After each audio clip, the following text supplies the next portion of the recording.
ஆணும் பெண்ணும் சமம்னு சும்மா வாயில சொன்னா பத்தாது, அதை இப்படி மணமேடையில தாய் தந்தை உள்ளிட்ட அனைத்து உறவுகள் முன்னிலையிலும் நறுக்குன்னு நிரூபிக்கணும்.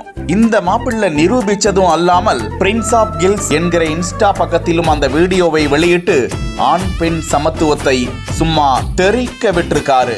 குறிப்பா அந்த வீடியோவை பாத்தீங்கன்னா அந்த மணமகன் பதிலுக்கு மணமகள் காலில் விழப்போவதை சற்றும் அந்த மணப்பெண் எதிர்பார்த்திருக்கவே இல்லை.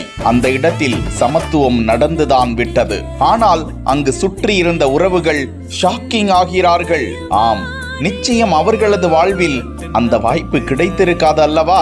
அவர்களது திருமண நாளில் அப்படி ஒரு சம்பவத்தை செய்திருப்பார்களா என்பது கேள்விக்குறிதான். ஆனால் 1000 பேர் முன்னிலையில் என் பொண்டாட்டிக்கு முழு உரிமையையும் 100% கொடுக்கின்றேன் என்பதை ஆணித்தரமாக இவரை விட உரக்க யாராலும் கூறிவிட முடியாது என்ற நிலையில் ஏராளமானோர் வாழ்த்துக்களை தெரிவித்து வருகிறார்கள். முக்கியமாக அந்த இளைஞனுக்கு பெண்களின் வாழ்த்துக்கள் குவிந்து வருகின்றது.